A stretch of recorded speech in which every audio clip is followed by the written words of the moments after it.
বাহ, এ তো পুরো অলিম্পিকের রেকর্ড হয়ে গেছে। তোমরা দুজনে 10 মিনিটে তৈরি হয়ে গেছো। Very good. দিদি, তুমি আমাদের নিতে যাবে তো? হ্যাঁ, নিশ্চয়ই আসবো। ছুটি পড়ার আগে এটাই তো তোমাদের শেষ সপ্তাহ। আমি নিশ্চয়ই আসবো। আচ্ছা মামি, আমি এদের দুজনকে স্কুলে পৌঁছে দিয়ে আসছি। শোন প্রিয়া, শোন, তুই না আসার সময় মামার সঙ্গে খেতে দেখা করে আসিস, আর বলে দিস যেন আনাজের বস্তাটা নিয়ে আসে, ভোলে না যেন।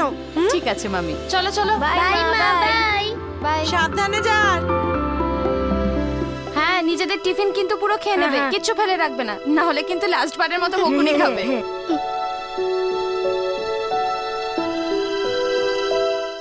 আচ্ছা মানসী আর জিগ্নেশ, আমি কিন্তু ঠিক 12টার সময় তোমাদের সঙ্গে এখানে দেখা করব। কোথাও কিন্তু যাবে না, ওকে? বাই দিদি, বাই বাই বাই।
আরে গৌরব, কি খবর?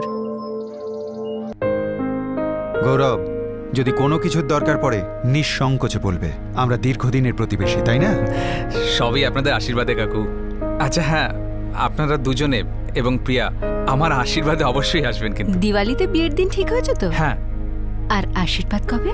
পরশু 29শে এপ্রিল। পরশু? কিন্তু প্রিয়া তো আজল গেছে মামার কাছে। ঠিক আছে, ওকে নিয়ে আসবো, ছোটবেলার বন্ধু বলে কথা।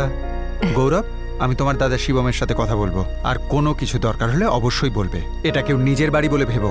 থ্যাংক ইউ কাকু, থ্যাংক ইউ কাকিমা। আচ্ছা এখন তাহলে আমি উঠি, আসি তাহলে। সুখে থাকো বাবা। ভালো থেকো। যাক, ভালোই হলো, আমাদের গৌরবও সেটেল হয়ে গেল। খুব ভালো। দুই ভাই যে নিজের পায়ে দাঁড়িয়েছে সেটাই বড় কথা। না হলে ছোটবেলা থেকে বাবা মা হারা কঠিন লড়াই।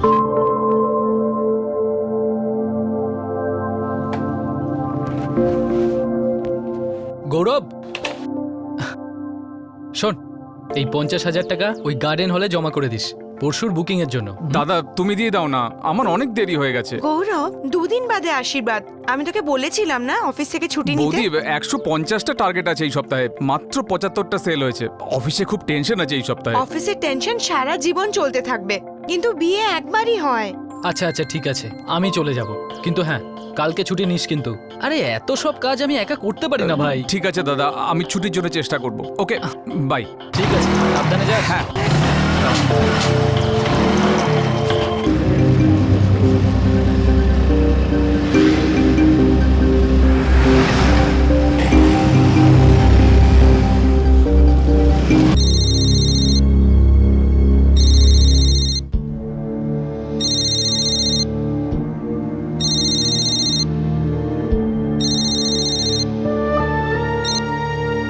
হ্যালো।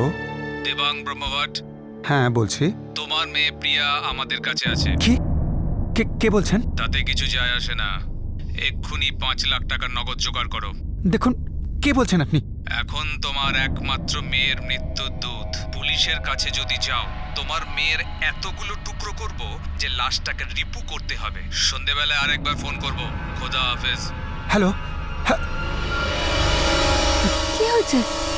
আমাদের আমাদের প্রিয়াকে কি হয়েছে আরে প্রিয়ার? কে যেন ওকে কিডন্যাপ করেছে। কিডন্যাপ?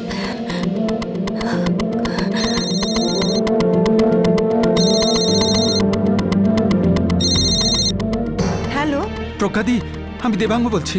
প্রিয়া কোথায়? প্রিয়া তো জিগ্নেশ আর মানসীকে স্কুলে ছাড়তে গেছে, আর ফেরার পথে ওর মামার সঙ্গে খেতে দেখা করে আসবে। বাস কিছুক্ষণের মধ্যে এসে যাবে। সবকিছু ঠিক আছে তো দেবাংদা? না না প্রজ্ঞাদি, কেউ একটা ফোন করেছিল, বলছিল সে নাকি প্রিয়াকে কিডন্যাপ করেছে। তুমি কি বলছো কি দেবাংদা?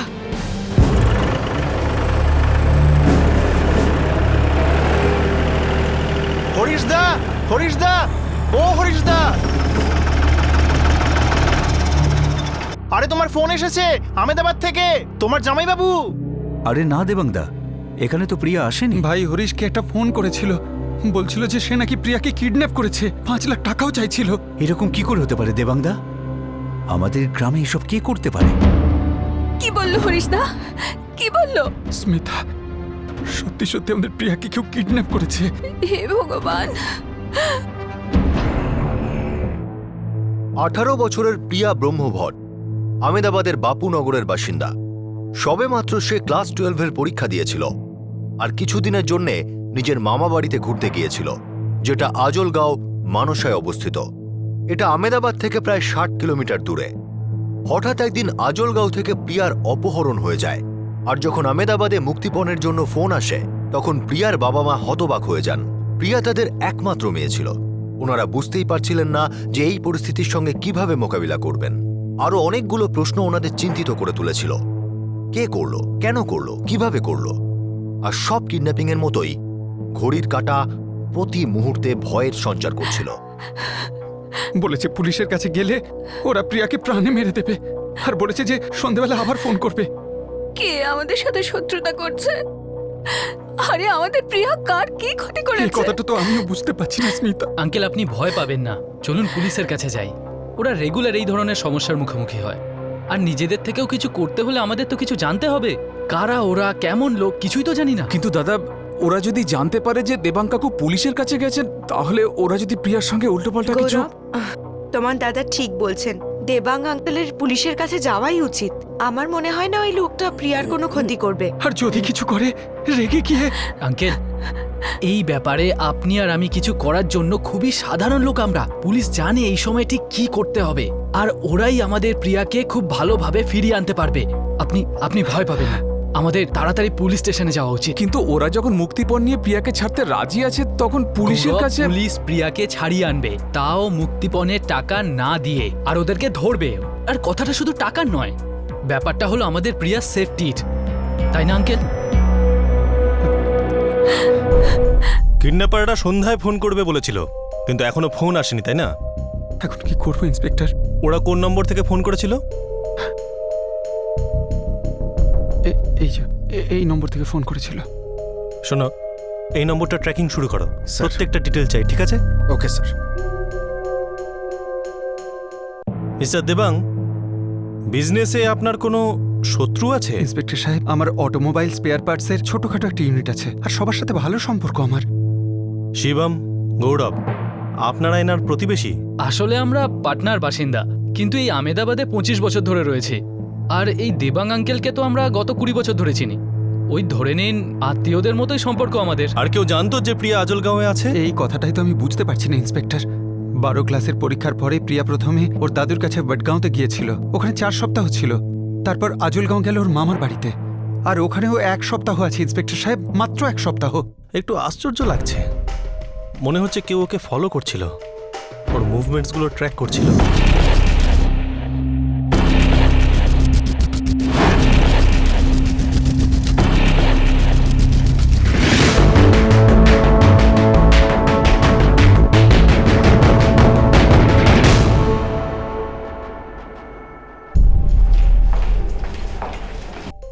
স্যার, প্রিপেড নাম্বার 1 মাস আগে অ্যাক্টিভেট করা হয়েছিল। গতকাল সকালে প্রথম ইউজ করা হয়। হয়তো এই একটা কল করার জন্যই এই সিমটা কেনা হয়েছিল। হ্যাঁ স্যার, তাই তো মনে হচ্ছে। প্রিয়া প্রায় 1 মাস আগে আমেদাবাদ ছেড়েছে, তারপর দিদার কাছে ভটগাঁওয়ে, তারপরে আজল মামাবাড়ি। স্যার, সিম কার্ড কোনো ওয়াসিম শেখের নামে কেনা হয়েছিল। অ্যাড্রেস বাপুনগর, কোনো এক দর্জির দোকান। বাপুনগর? আচ্ছা, এটা তো সেই জায়গাটা যেখানে প্রিয়া আর তার ফ্যামিলি থাকে। হ্যাঁ স্যার। মুভ।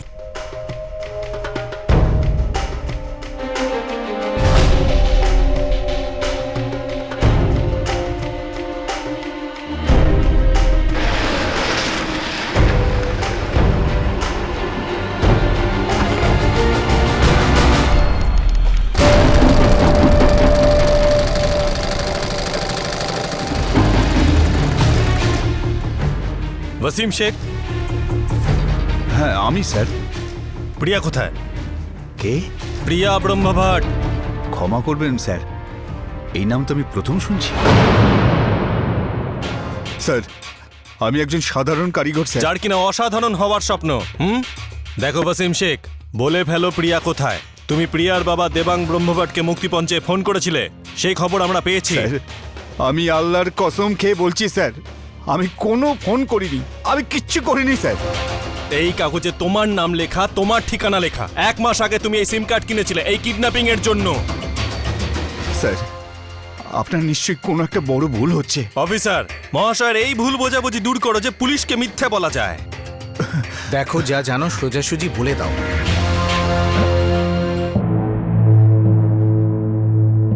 ইন্সপেক্টর সাহেব কিছু বললো? এখনো অবধি না। মিস্টার দেবাং, এক্স্যাক্ট ফোনে কি কথা হয়েছিল বলুন তো?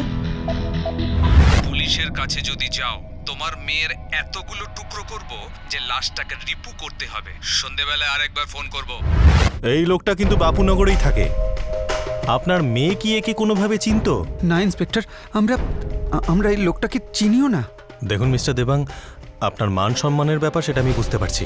আপনি যদি কিছু লোকাবার চেষ্টা করেন, প্লিজ সেটা করবেন না।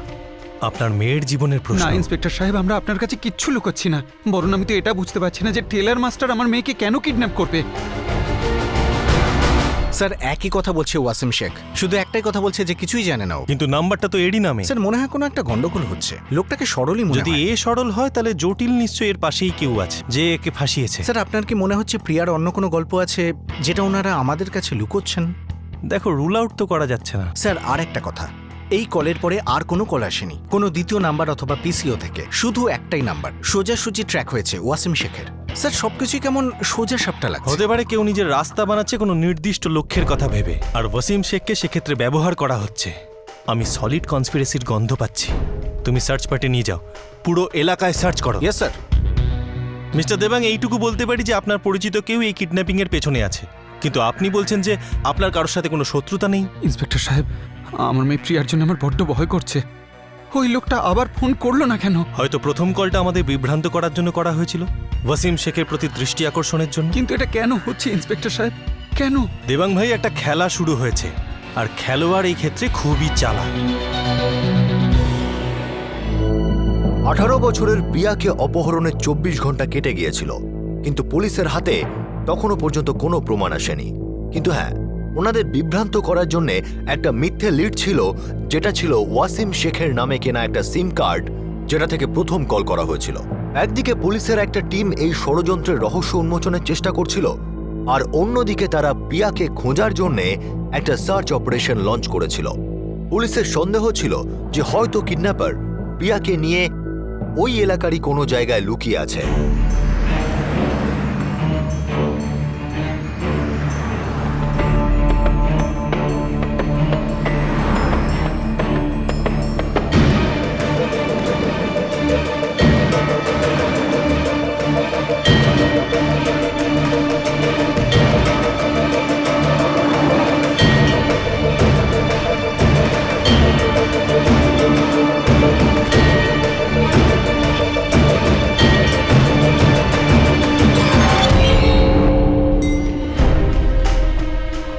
স্যার, বাপুনগর, আমেদাবাদ, গান্ধীনগর, মানসা, এই 4টে জায়গার সব গেস্ট হাউসে আমি খোঁজে নিয়েছি, কিছু পাইনি স্যার। পুরো 2 দিন কেটে গেল। মেয়েটা পালাবার চেষ্টা করবে না, অন্তত কান্নাকাটি করবে, চেঁচামেচি করবে, কেউ কিচ্ছু দেখলো না। স্যার, 3টে পসিবিলিটি হতে পারে। প্রথমত, প্রিয়াকে হয়তো কোনো পাবলিক প্লেসেই রাখা হয়নি। দ্বিতীয়ত ওকে হয়তো অজ্ঞান করে রাখা হয়েছে, আর তৃতীয়ত ও হয়তো নিজের ইচ্ছে লুকিয়ে আছে। মেয়েটা যদি স্বইচ্ছায় লুকিয়ে থাকে তবে খুঁজে বার করা খুবই কঠিন হবে।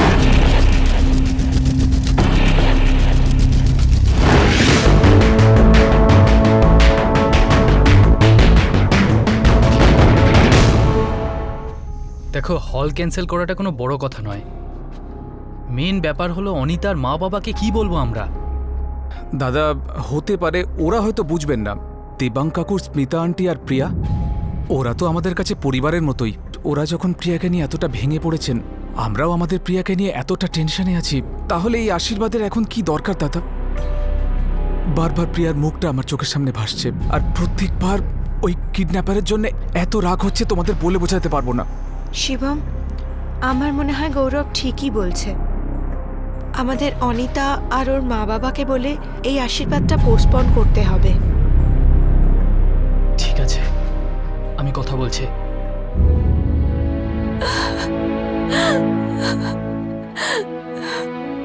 পুলিশ বলছে যে এতে ওই ওয়াসিম শেখ টেলারের কোনো হাত নেই। তাহলে কেমন আছে যে আমাদের প্রিয়াকে তুলে নিয়ে গেল, তাও আজল থেকে? আর কেন স্মিতা আমাদের সাথে এসব এসব কি হচ্ছে?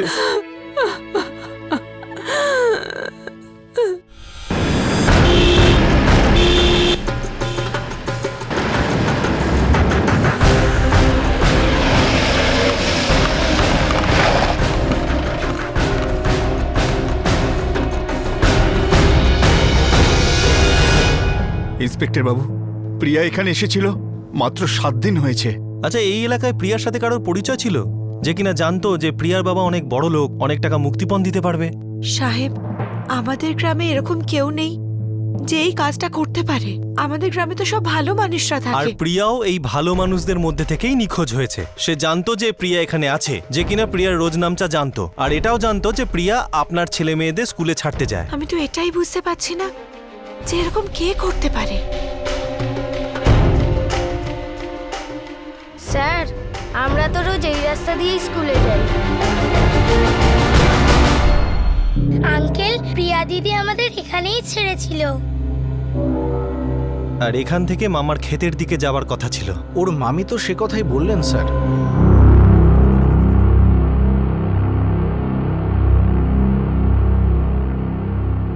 হয়তো সে এই রাস্তা দিয়েই গিয়েছিল। কিন্তু ও তো মামার খেতে পৌঁছয়নি স্যার।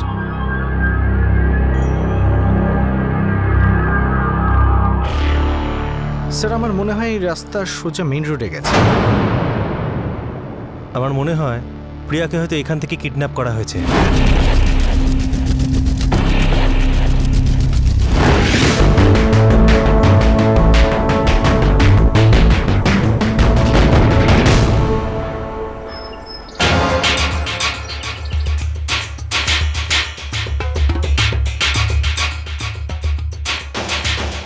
এই রাস্তাটা দেখে তো খুব নির্জন মনে হচ্ছে।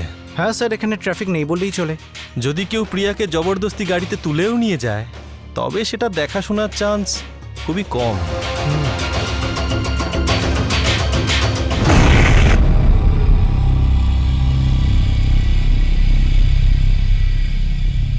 স্যার, বাইক পার্ক করার জন্য অদ্ভুত জায়গা খুঁজে পেয়েছে। দেখো, ঝোপের মধ্যে কেউ বাইক পার্ক করবে না।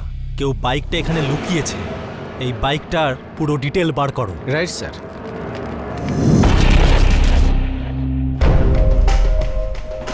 স্যার, বাইক কোনো সঞ্জয় পরমারের। ছেলেটি কাটলাইলের বাসিন্দা।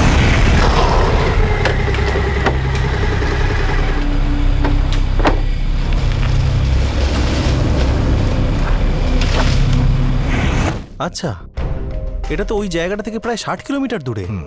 তুমি এক কাজ করো, এই সঞ্জয়ের ব্যাপারে পুরো খোঁজ খবর নাও। স্যার,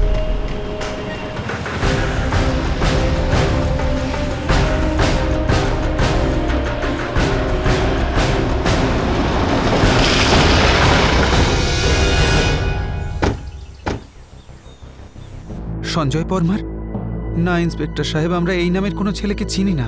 হয়তো হাই স্কুলে প্রিয়ার সাথে পড়তো বা অন্য জায়গার বন্ধু। আমি আমার প্রিয়ার সব বন্ধুদের চিনি, কিন্তু সঞ্জয় পরমারের ব্যাপারে কোনোদিন কিছু শুনিনি ইন্সপেক্টর সাহেব। একবার প্রতিবেশীদের জিজ্ঞাসা করুন, হয়তো তারা কিছু জানতে পারে। না, আমি কোনো সঞ্জয় পরমারকে চিনি না। আমিও এই নাম কখনো শুনি। দেখুন, আমরা সন্দেহ করছি যে এই সঞ্জয় বলে ছেলেটি কিডন্যাপিং এর সাথে যুক্ত। একটা ঝোপের পেছন থেকে ওর বাইক পাওয়া গেছে, যেটা ও লুকিয়েছিল, হয়তো সেই স্থানে যেখানে প্রিয়াকে কিডন্যাপ করা হয়েছিল। কোনো খবর নেই স্যার, জানি না কোথায় চলে গেছে, আর কিছু বলেও যায়নি। কতদিন হলো? 3 দিন ধরে ঘরে আসেনি আমার ছেলে। মোবাইল সাথে থাকে আপনার ছেলে? হ্যাঁ স্যার, নম্বরটা নিয়ে নিন স্যার।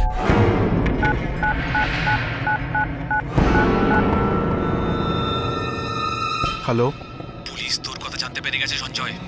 এই কেস করেছে এবার? বাইকটা ওখানে ফেলে এসেছিলি সঞ্জয়, এবার তুইও মরবি, সবাইকে মারবি।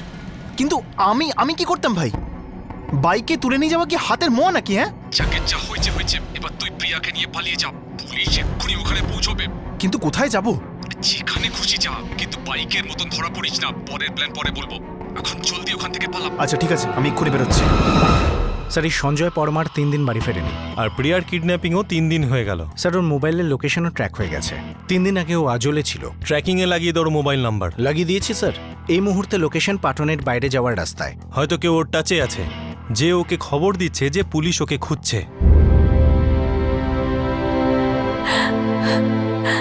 3 দিন হয়ে গেল, না জানি আমার মেয়েটাকে কি কি সহ্য করতে হচ্ছে।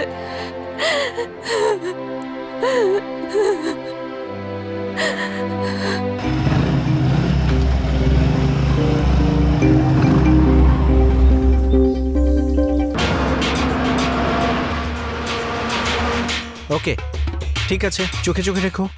স্যার, পারফেক্ট লোকেশন ম্যাচিং পেয়ে গেছি। সেলফোন বাসের মধ্যেই আছে, তার মানে সঞ্জয় পারমারও বাসের ভেতরেই আছে। বাস কত দূর পৌঁছেছে? স্যার, কালোল পর্যন্ত। রিল্যাক্স বাস স্যার।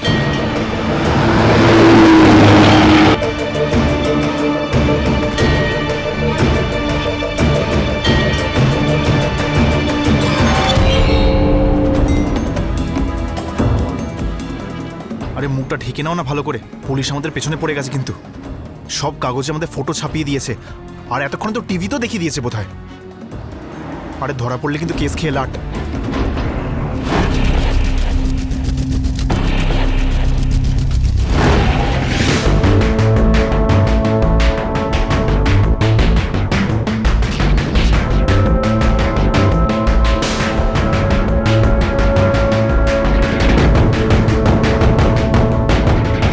শিগগিরই চলো, বেরোই। কিন্তু কোথায় যাব? আরে কোথাও একটা চলে যাব, কিন্তু এই মুহূর্তে এখান থেকে বেরোনো খুব জরুরি। আরে আরে চলো চলো। সমাজের কাছ থেকে নিজের মুখ লুকিয়ে প্রিয়া সঞ্জয়ের সঙ্গে কোথাও পালাচ্ছিল, কিন্তু না তো প্রিয়া জানতো আর না সঞ্জয় যে খুব শীঘ্রই তারা পুলিশের হাতে ধরা পড়তে চলেছে। এখন যে কোনো মুহূর্তে এই অপহরণ কাণ্ডের রহস্য উন্মোচিত হবে।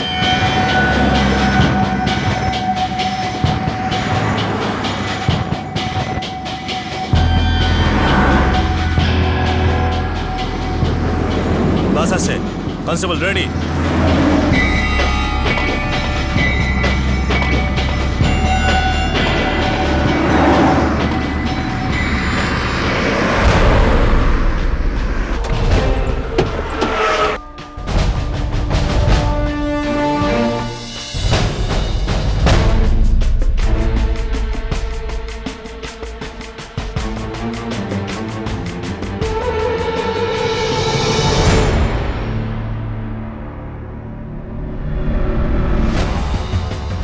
জানি না আমার প্রথম থেকেই কেন মনে হচ্ছিল এটা কোনো কিডন্যাপিং এর কেস নয়, বরং ঠান্ডা মাথায় করা একটা কনস্পিরেসি।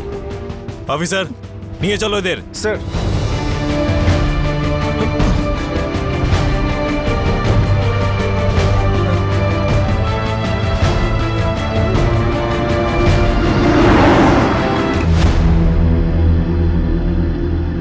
পুরো খেলাটা কি ছিল? তাড়াতাড়ি বলো। স্যার, প্রিয়া, তাড়াতাড়ি বলো, তুমি আর সঞ্জয় মিলে কি করার তালে ছিলে? স্যার, পুরো খেলাটা কি ছিল? তাড়াতাড়ি বলো।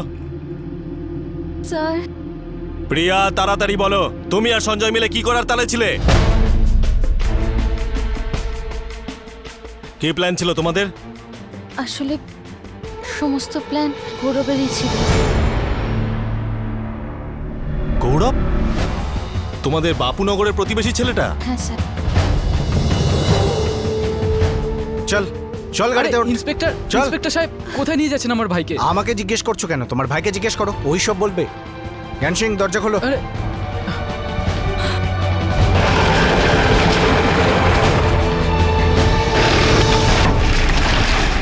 না না ইন্সপেক্টর, ইম্পসিবল।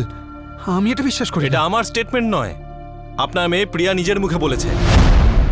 আর খুব তাড়াতাড়ি গৌরবও সত্যি কথাটা বলে ফেলবে।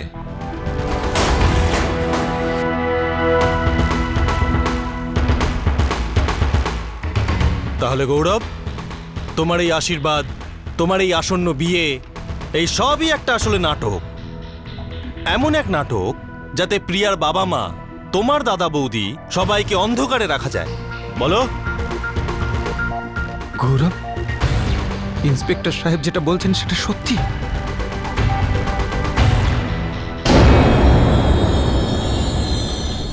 জানো প্রিয়া, তুমি যখন 6-এ পড়তে আমি তখন থেকেই তোমায় পছন্দ করি। আচ্ছা, তার মানে তুমি তখন থেকেই আমাকে লাইন মারতে, তাই না? না না, অ্যাকচুয়ালি আমি তোমার প্রেমে পাগল ছিলাম। আচ্ছা সত্যি বলো, তোমারও আমার প্রতি ইন্টারেস্ট ছিল না? না তো। মিথ্যে কথা। গৌরব, আমি মিথ্যে কথা বলি না। মানে আমি তোমাকে শুধু বন্ধুর মতো পছন্দ করতাম, আমার তোমার ব্যাপারে সেরকম কোনো ফিলিং ছিল না। আর ওই বয়সে কি ফিলিং টিলিং? আর এখন এই বয়সে? প্রথমে এটা বলো, ভ্যালেন্টাইন্স ডেতে তুমি আমাকে কি দেবে? তুমি বলো তোমার কি চাই। তুমি যা চাও আমি দেবো। আমার কোম্পানির সেলফোন তোমার গিফট করি, একদম টপ ক্লাস। আরে না না, মা বাবা জেনে গেলে আমাদের দুজনেরই অবস্থা খারাপ হয়ে যাবে। তাহলে কি দেবো? তুমি আমাকে একটা সুইট রেড রোজ দেবে, আমি তোমাকে একটা সুইট কার্ড দেবো।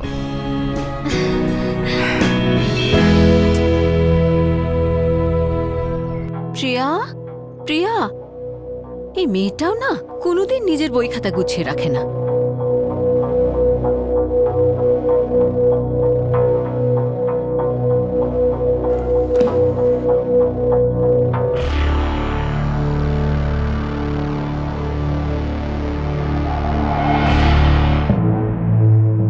দেখো শিবম, আমরা দীর্ঘদিনের প্রতিবেশী, সম্পর্কটাও ভালো, কিন্তু একটা কথা বলে দিচ্ছি, সবকিছুর একটা সীমা থাকা উচিত। গৌরব আর প্রিয়ার ব্যাপারটা কিছুতেই মেনে নেওয়া যায় না, না আমাদের কাস্টে মেলে না স্টেটাসে। দেখো, বেশি দূর জল গড়াক আমি সেটা চাই না, কিন্তু একটা কথা মনে রেখো, এই সম্পর্ক হতে পারে না। দেখো শিবম, আমাদের সম্পর্কটা এতদিন যেরকম চলে এসেছে সেটা সেরকমই থাকুক, নষ্ট করতে চাই না। আশা করি আমি যেটা বলছি সেটা বুঝতে পেরেছো।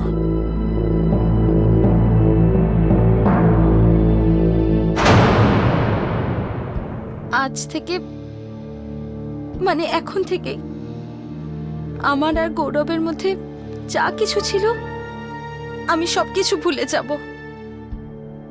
না কিছু আছে আর না কিছু কখনো থাকবে। আমারও প্রিয়ার জন্য যা অনুভূতি ছিল আমিও ভুলতে চেষ্টা করছি। আজ থেকে আমরা শুধুমাত্র ভালো বন্ধু, ছোটবেলার মতো।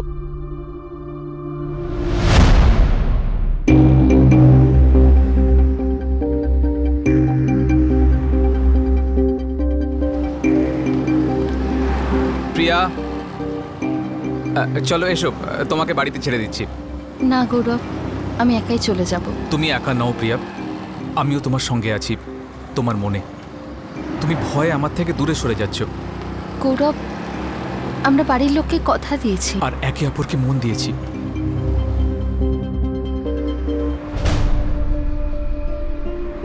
প্রিয়া, 1 বছরের মধ্যে তুমি 18 বছরের হয়ে যাবে। ততদিন আমরা নিজেদের অনুভূতি লুকিয়ে রাখবো, কাউকে কিচ্ছু বলবো না। আর তারপর আর তারপর তুমি প্রিয়ার 18তম জন্মদিনের অপেক্ষা করছিলে যাতে তোমার প্ল্যান মাফিক কাজ হয়, রাইট? 18তম জন্মদিনের অপেক্ষা করছিলে যাতে তোমার প্ল্যান মাফিক কাজ হয়, রাইট? গৌরব, তোমার বিয়ে ঠিক হয়ে গেছে, আর কিছুদিনের মধ্যে তোমার আশীর্বাদও হয়ে যাবে। তাও কেন গৌরব? না প্রিয়া, আমি আমার ভালোবাসার মানুষকেই বিয়ে করব, আর সেটা শুধু তুমি প্রিয়া। এসব আমি শুধু তোমাকে পাওয়ার জন্যই করেছি। তুমি কেন বুঝতে পারছো না? আমরা একে অপরকে ছাড়া বাঁচবো না। কিন্তু এই কথাটা একদম ঠিক নয়, এটা অপরাধ। প্রিয়া, ছোটবেলা থেকে একে অপরকে ভালোবাসা এটা অপরাধ কি করে হয়? আর তোমার মা বাবা, ওরা আমাদের ভালোবাসাকে দেখেন না কেন, বোঝেন না কেন? গৌরব, আমিও তোমাকে খুব ভালোবাসি, কিন্তু আমাদের কাছে আর কোনো উপায় নেই। আমরা কিচ্ছু করতে পারবো না গৌরব। প্রিয়া, আমার একজন বন্ধু আছে, সঞ্জয় পারমার। তোমার পরিবারও ওকে চেনে না, আমার পরিবারও নয়। তো আমার আশীর্বাদের 2-3 দিন আগে আমার বন্ধু এসে তোমাকে তুলে নিয়ে যাবে। কোথা থেকে? আমি তো আমার দাদু দিদার বাড়ি যাচ্ছি, আর ওখান থেকে মামার বাড়ি আজলে যাব। ওটা নিয়ে টেনশন করো না, তুমি যেখানেই থাকো না কেন ও সেখানে গিয়েই তোমাকে তুলে নিয়ে আসবে। আর সবার এটাই মনে হবে যে তুমি কিডন্যাপড হয়েছো। হোয়াট? তুমি বলতে কি চাইছো? তাতে কি হবে? আমি তোমার বাবার কাছে মুক্তিপণ চাইব, যে কোনো একটা নম্বর থেকে। আর উনি যদি সত্যিই তোমায় ভালোবাসেন তাহলে উনি পুরো টাকা দিয়ে দেবেন। কিন্তু এসব করলে আমার বাবা আমাদের বিয়ের জন্য হ্যাঁ কেন বলবে? ওনাকে বাধ্য হয়ে মানতে হবে। তুমি 2-4 দিন 2-4 রাত বাড়ির বাইরে থাকো, এতে সমাজে তোমার সম্মান নষ্ট হবে, তোমার বদনাম হবে। আর ব্যাস, সেই সুযোগ নিয়ে আমি তোমার বাবার কাছে তোমায় বিয়ের প্রস্তাব দেব। And I am very sure উনি খুশি হয়ে মেনে নেবেন। গৌরব, তোমার মনে হয় যে এটা সত্যি হবে? হবে প্রিয়া, নিশ্চয়ই হবে, ট্রাস্ট মি। না গৌরব, আমার ঠিক লাগছে। প্রিয়া, আমি যদি আমাদের এই প্রেম নিয়ে চেঁচিয়ে সবাইকে বলে বেড়াই তাহলে সেটা কি ঠিক হবে? গৌরব, তুমি এইসব কথা ভাবছোই বা কি করে? কারণ আমি তোমাকে বিয়ে করতে চাই প্রিয়া, আমি তোমাকে ভালোবাসি, আর আমাদের পরিবারকে রাজি করানোর এটাই একমাত্র রাস্তা।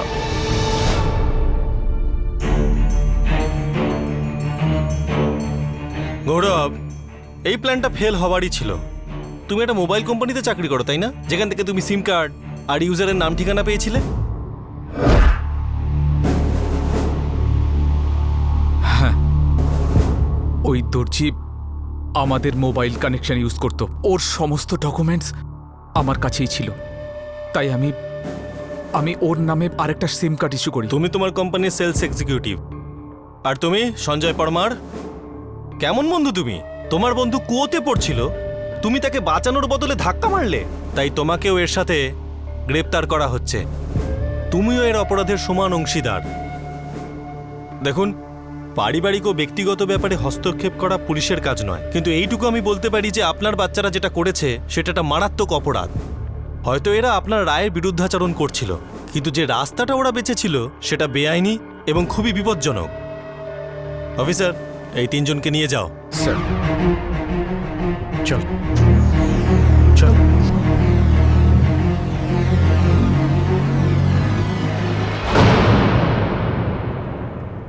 প্রিয়ার বক্তব্য হলো যে গৌরব ওকে ভয় দেখিয়ে এই প্ল্যানে অংশীদার করেছিল।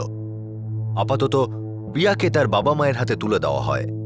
গৌরব আর সঞ্জয় পরমার, যারা এই ষড়যন্ত্রটা কার্যকর করেছিল, দুজনেই এখন পুলিশ হেফাজতে, আর তাদের বিরুদ্ধে আইপিসির বহু সেকশন অনুযায়ী চার্জশিট পেশ করা হবে। যুব সম্প্রদায়ের চিন্তা আর তাদের বিচারকে বোঝা খুবই মুশকিল, বিশেষত আজকের দিনে। আর তাদের সঙ্গ দেয় উৎসুক হরমোন আর যৌবনের উদ্যম। তাদের মনে হয় যে জীবন শুধু জেতার জন্য তৈরি করা একটা কম্পিটিশন। লাভ, রোম্যান্স, কোর্টশিপ আর অপোজিট সেক্সের সঙ্গ পাওয়া প্রত্যেক যুবকের কাছে যেন এটা একটা জীবনের সবচেয়ে বড় চ্যালেঞ্জ। এই চ্যালেঞ্জকে সবার প্রথমে অ্যাচিভ করা আর তারপর তাকে শিখর চূড়ায় নিয়ে যাওয়া, যেন এটাই জীবনের একমাত্র উদ্দেশ্য। এটা বলা একেবারেই ঠিক হবে না যে এটা নর্মাল বিষয়, কিন্তু এটা বলাও ভুল হবে না যে আজকের এই কেসটা কোনো আইসোলেটেড কেস। আপনি যে কোনো সোশ্যাল নেটওয়ার্কিং সাইটে গিয়ে নজর রাখুন, বুঝতে পারবেন আমি কি বলতে চাইছি। মানুষ উৎসুক হয়ে থাকে এইসব নেটওয়ার্কিং সাইটে নিজের স্ট্যাটাস আপডেট করার জন্যে, নিজের ফিলিংস সবাইকে জানিয়ে দেওয়ার জন্যে, কিছু না ভেবে না বুঝে, যেন জীবনে এর থেকে ভালো আর কিছুই নেই। আমরা যুব সম্প্রদায়ের দিকে আঙুল তুলছি না, তাদের কোনো দোষারোপও করছি না, শুধু এইটুকুই আশা রাখি যে তারা বুঝুক যে জীবনে আরো অনেক কিছু করার আছে। আর রোম্যান্স, কোর্টশিপ, পার্টনার, এই সবই ওই অনেক কিছুর একটা ছোট অংশ, সবকিছু নয়। জীবনের অনেক মানে আছে, অনেক স্তর আছে, অনেকগুলি ধাপ আছে, আর যুব সম্প্রদায়ের জন্য এটা বোঝা খুবই জরুরি। আমরা স্বীকার করি বা না করি, কিন্তু আজকের যুগে আরও একটা কথা খুবই দরকারি, যে বাড়ির বয়োজ্যেষ্ঠ বাবা মা আর শিক্ষককে ক্রমাগত চেষ্টা করতে হবে, যুব সম্প্রদায়ের সঙ্গে বসে তাদের বারবার বোঝাতে হবে, সঠিক পথ দেখাতে হবে, আর এই প্রচেষ্টা অনেকবার করতে হবে। কঠিন কাজ বলে এটা এড়িয়ে যাওয়া ঠিক হবে না। এটাও গুরুত্বপূর্ণ যে স্কুল আর কলেজগুলোতে রেগুলার ওয়ার্কশপ করে সেখানে এই বিষয়গুলো নিয়ে আলোচনা করতে হবে। Romance, friendship, life partner, goals, challenges, আর যেখানে প্র্যাকটিক্যাল আর রিয়েলিস্টিক দৃষ্টিভঙ্গি পেশ করা যাবে এইসব ব্যাপারে। আপনাদের সাথে আবার দেখা হবে ক্রাইম পেট্রোল দাস্তাকের পরবর্তী এপিসোডে।